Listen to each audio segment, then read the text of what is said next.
Okay, so the last couple weeks on Sunday, Rick's been walking us through Romans 12, like the end of Romans 12, and he's given this kind of life verse of his of as much as it's up to you, live at peace with everybody. And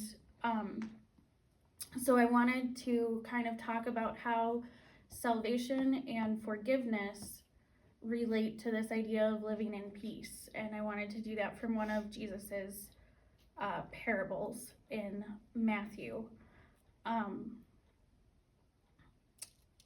So just before we jump into the text, like, how many of you think you're good at forgiving?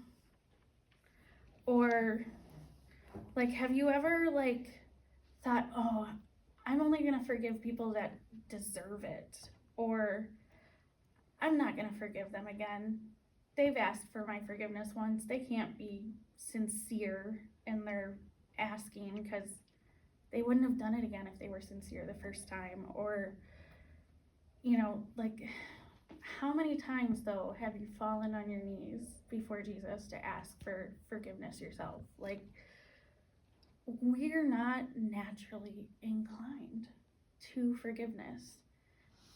But Jesus tells us that we need to offer unlimited forgiveness. And it's hard. Like, when I ask you those questions in my head, I'm like, guilty, guilty, guilty. Like, just checking the boxes. Like, yep, me. So, like, it's not like a call out. It's like, forgiveness is hard. And so when we read in Matthew 18,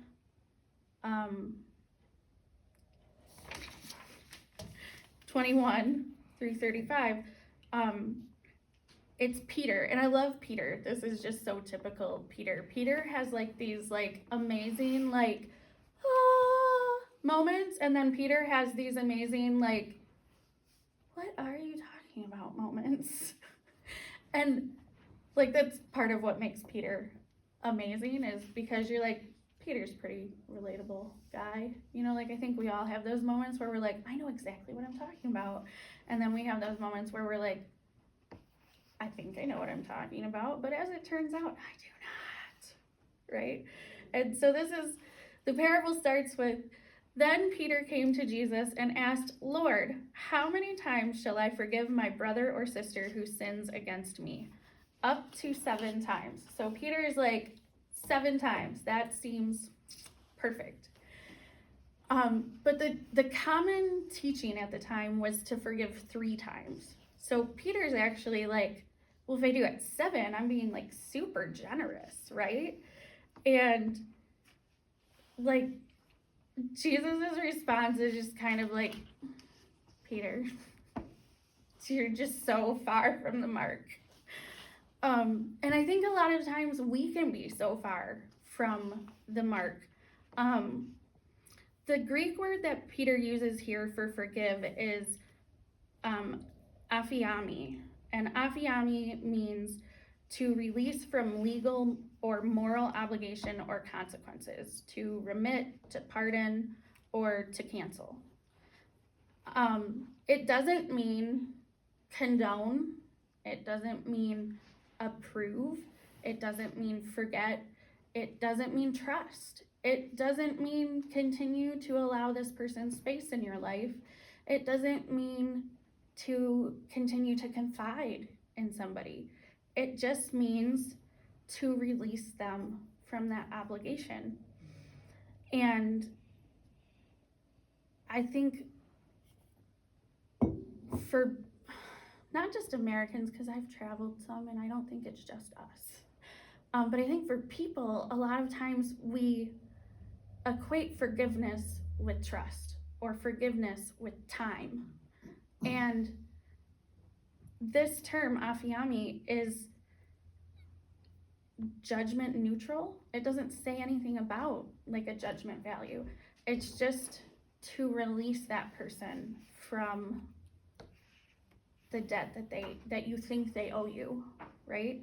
And so when we forgive, we're intentionally giving up the expectation of repayment or punishment and we're choosing to move forward as much as it's up to us in peace. And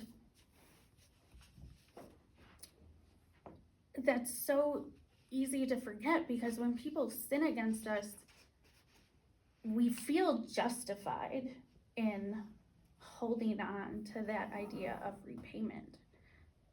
But Jesus says we're not. If you read verse 22, Jesus answers Peter and he says, I tell you, not 7 times, but 77 times. So Jesus' answer hinges on this 7, this multiple of 7. And in the Bible, 7 is a number of completeness. In Genesis 2, God completed his work by the 7th day, and then he rested. I don't know about you, but rest is only rest if it's peaceful, right? And it's really only real restful if I don't have anything else that I'm supposed to be doing. So Jesus is saying, when you forgive, forgive completely. Forgive to the point that you find peace. Forgive limitlessly.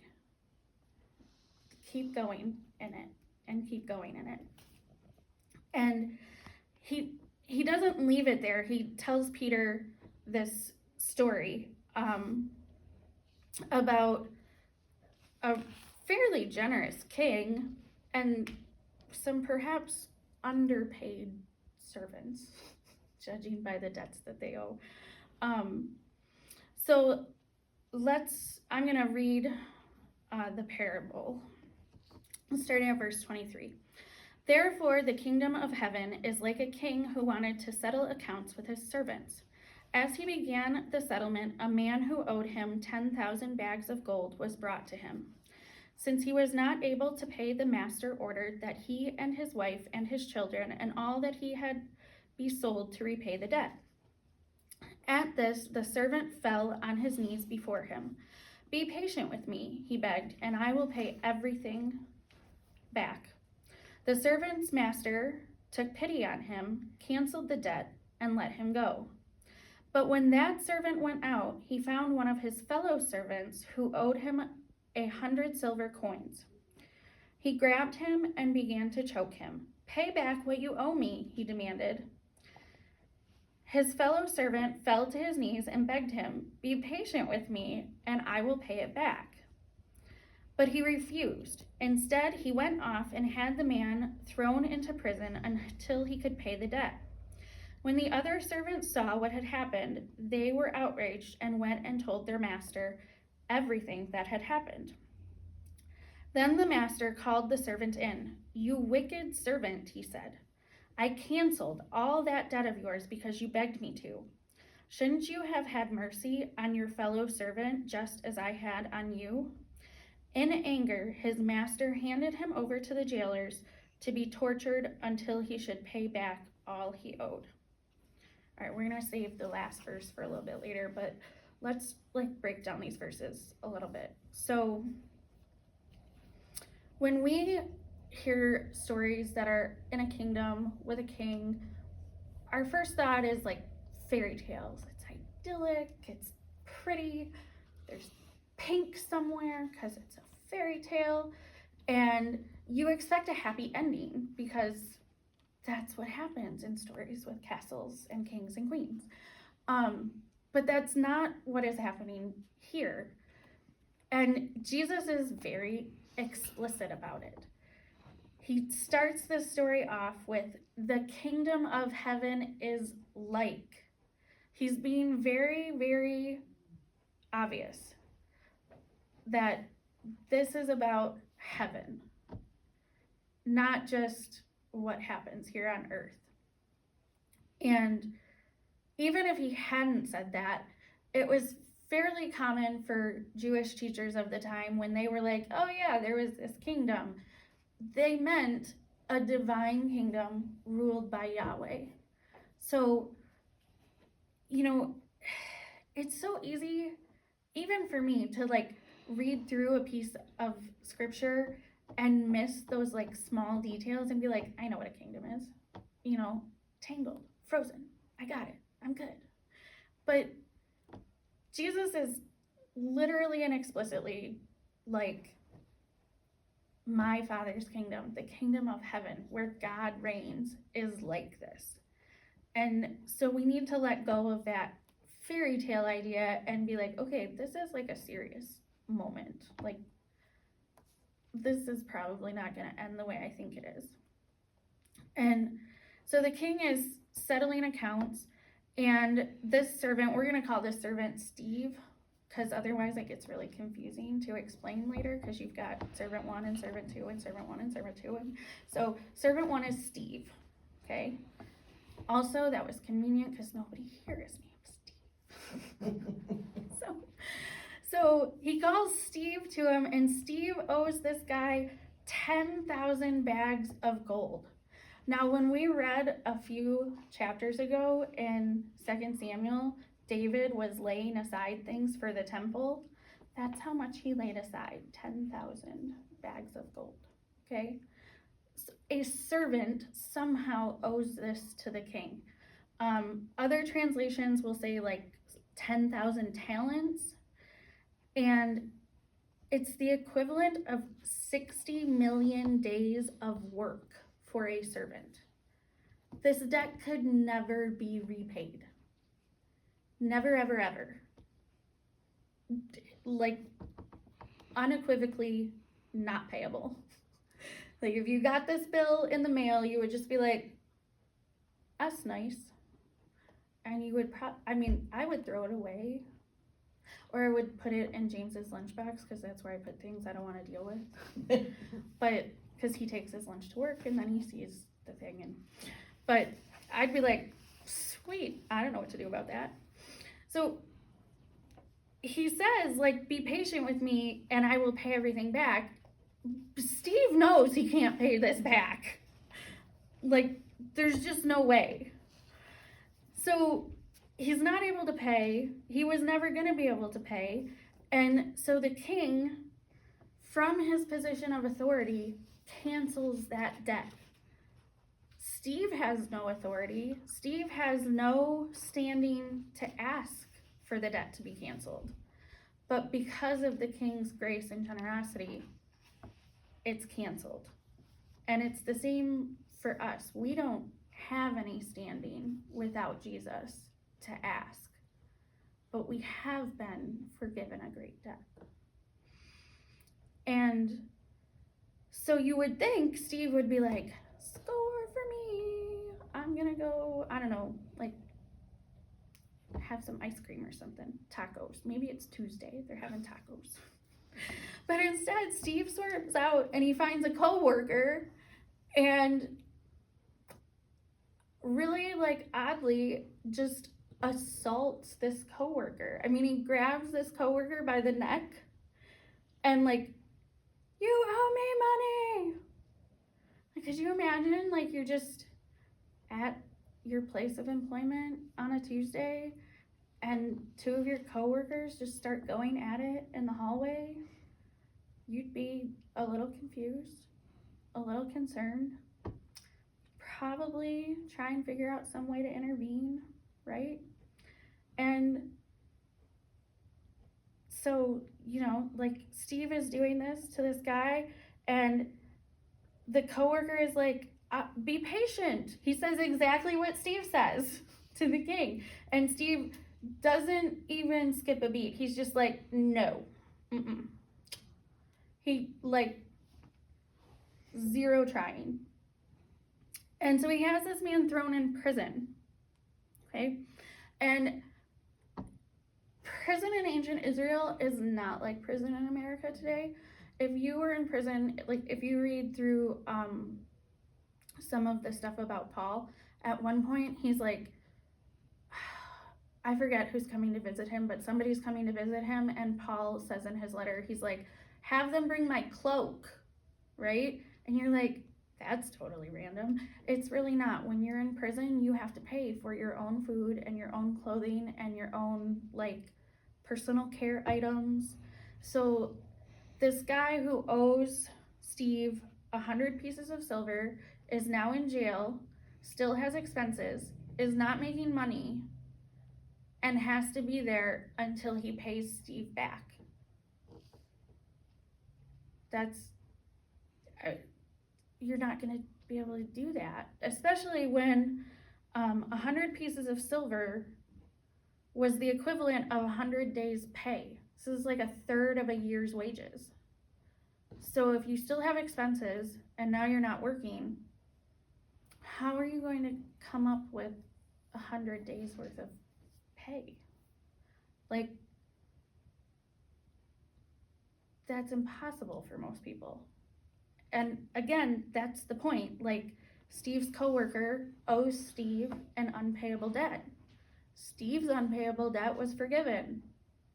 Steve did not forgive this unforgivable debt. So all of the witnesses, though, that saw this were like, want to go tell the king? Should we tell the king? Yeah, let's go do that. So they go and tell the king, which is totally normal, because you'd be like, if that happened in your office, you'd be like getting on speakerphone and being like, boss, like, Steve's gonna kill Joe. It's going down in the hallway. We need help. Like, this is so reasonable. So the king calls Steve back in and berates him, which he should be, but not for the assault, not for sending the coworker to jail. He berates him for not forgiving. That's the only thing. Says, "You wicked servant, I canceled all that debt of yours because you begged me to. Shouldn't you have had mercy on your fellow servant just as I had on you?"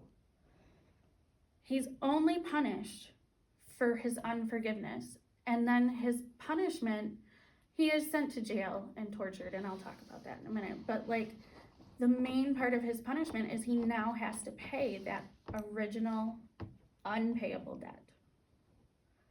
Okay? So until he can pay that debt, he's sent to the jail to be tortured. This was not normal or acceptable among the Jewish society at the time. Like, you wouldn't have sold off the wife and the children and all of the things, and you wouldn't have just sent somebody to jail to be tortured indefinitely. Like, that was so far outside of the socially accepted norm that there are some scholars that think that this imaginary kingdom must have been a Gentile kingdom, because Jewish people would never do this. So he gets this completely like bizarro punishment for unforgiveness, which is really what happens to us when we don't forgive without Jesus, right? Like, our punishment for unforgiveness is death, which seems to a modern mind kind of harsh, right? Like, wouldn't be how I equate those things if I were coming up with a system for the world. But Jesus ends in verse 35, says, "This is how my heavenly Father will treat each of you unless you forgive your brother or sister from your heart."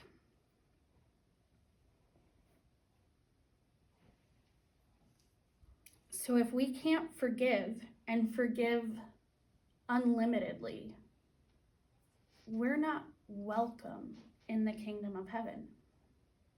And I'm not saying like somebody assaulted you or something and like every day you get up and you're like, "Lord, please help me forgive." Like, you're trying in that situation, you're working on it. But if you're like Steve and you just like blow past that stop sign of, should I forgive here? And you don't even give it a glance, you're not even attempting, God can't, because we have no standing before God to ask for the forgiveness that he's granted us. And if we can't extend that, to others, it's abhorrent to God. So this parable comes right after the verses that a lot of churches, a lot of Christians look to for guidance when we settle conflict. Like, go to the person on your own. If they won't listen to you, then take a witness. If they won't listen to you, then go before the priest. That's how conflict resolution in Matthew 18 is laid out.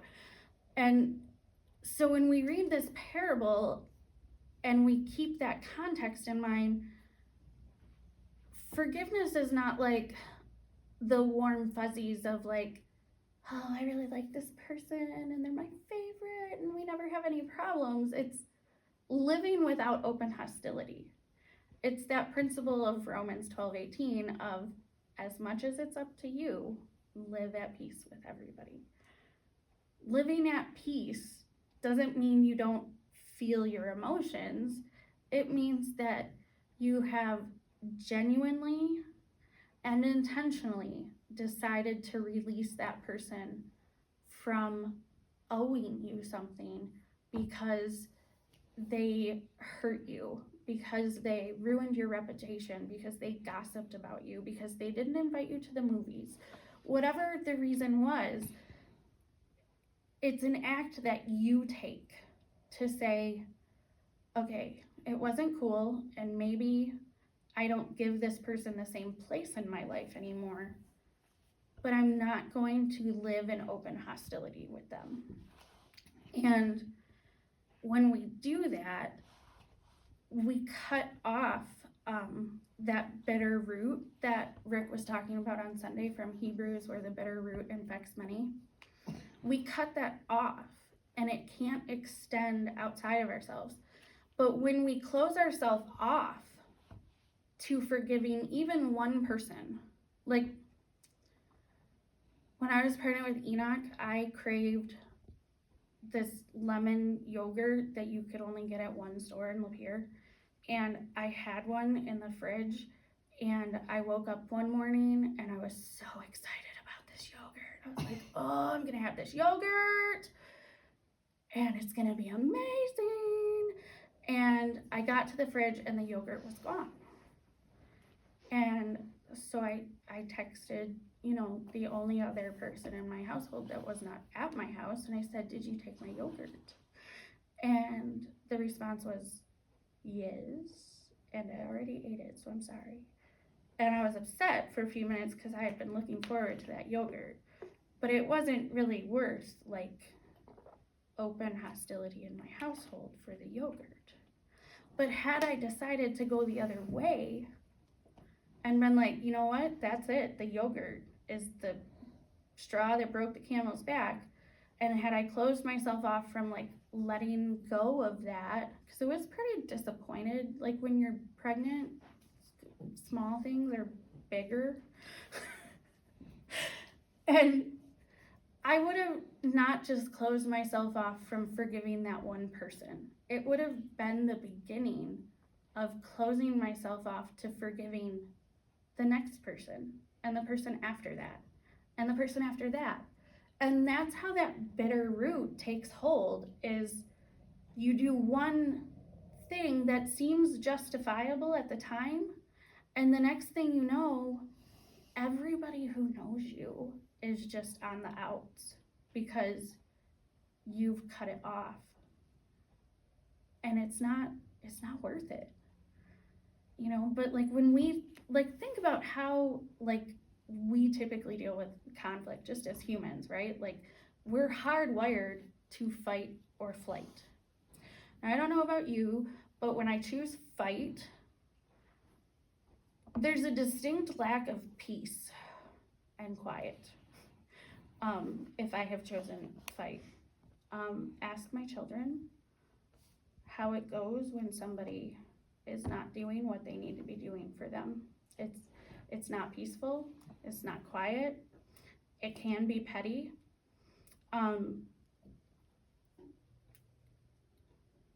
And I definitely need forgiveness after most of those situations, right? So that's not really always the right way to go about it. Obviously, there are times where, like, you really need fight. Somebody is being hurt. You're being hurt, like, physically. Like, there are times where fight is appropriate. But not in most of your interactions. Most of the time, you can take a deep breath and bring it down a notch or two and be like, I'm gonna live at peace with this person in a minute. And when we choose flight, it's kind of like almost as bad, because then it's like avoidance, right? Like, oh, I'm just not gonna talk to that person. But that's not peaceful either. And so again, while there are very valid situations where flight is the right option, in most of our interactions with people, it's not. Most, not all, right? And so what God really wants us to do is forgive. He wants us to take a deep breath and be like, that wasn't right. Again, it's not accepting that behavior. It's not condoning that behavior. It's not ignoring that behavior, right? Just because you choose to forgive doesn't mean you can't offer correction if somebody is in need of it. But it's about how you do it, the spirit with which you move forward. And it has to be intentional, and we're not good at it. And so sometimes it's a process.